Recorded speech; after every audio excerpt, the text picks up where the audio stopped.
दोस्तों, रूस और यूक्रेन के बीच युद्ध के 1351 दिन हो गए, जबकि हमास और इजराइल के बीच युद्धबंदी के 28 दिन। मध्य पूर्व एशिया की बात करते हैं। हिजबुल्लाह ने अपने लेबनान सरकार को एक खुला पत्र लिखा है, जिसमें उसने जिक्र किया है कि इजराइल किस तरह से हर युद्धबंद के शर्तों को वायलेट कर रहा है और इसलिए वह खुद के डिसआर्मामेंट को रिजेक्ट करता है, वो उसके लिए तैयार नहीं है।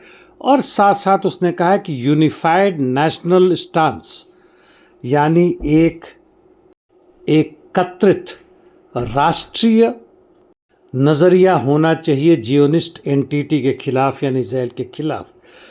उसने यह भी स्पष्ट किया कि आर्म्स छोड़ने का या आर्म्स विड्रॉल का सीज फायर के किसी भी एग्रीमेंट में नहीं है।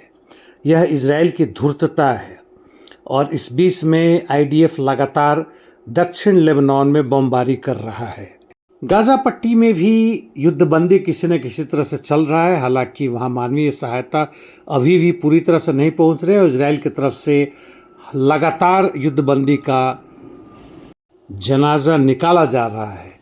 सीरिया से खबर है कि वहाँ पर Islamic resistant front in Syria यानी IRFS जल्दी घोषणा कर सकता है कि जो भी टेररिस्ट ऑर्गेनाइजेशन सीरिया के खिलाफ लड़ रहा है उस पर वह आक्रमण करेगा। इसके हिसाब से सीरिया के दक्षिण क्षेत्र क्यूनेत्रा में जो इजराइल से सटा हुआ है, जहाँ पर इजरायली फोर्सेस ने कब्जा कर रखा है, असद सत्ता हटने के बाद से आक्रमण कर सकता है। खैर, देखते हैं यह गृह युद्ध किस तरफ लेकर जाता है।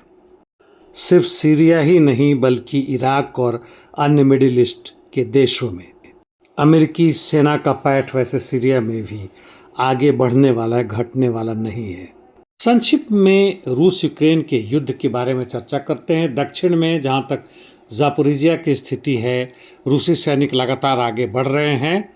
उससे सटे हुए निप्रोपेट्रोवस्क और दोनेस्क क्षेत्र में भी उन्होंने डाकने और कोटल्यारिवका की तरफ बढ़त ले ली है, जबकि पोक्रोवस्क क्षेत्र में रूसी सैनिक लगातार पोक्रोवस्क को घेर रहे हैं पूर्व और पश्चिम से तरफ से। और यही स्थिति मिर्नोग्राद की है, जहां खासकर वो पूर्व की तरफ से आगे बढ़ रहे हैं। शाखोव में यूक्रेन का काउंटर अटैक अभी भी जारी है और साफिवका में वह प्रवेश कर चुके हैं। टोरेस चासिव यार से इवानोपिलिया में और आगे भी रूसी सैनिक लगातार बढ़ रहे हैं। लक्ष्य उनका कॉन्स्टेंटिनिवका है। सीवेर से लेते हुए उत्तर पश्चिम यूक्रेन की बात करें यानी लिमान की बात करें तो रूसी सैनिक यारोव से लाइमान की तरफ बढ़ने की कोशिश में कुछ हद तक सफल हुए हैं। बोरिविस्का में भी वह आगे बढ़े हैं।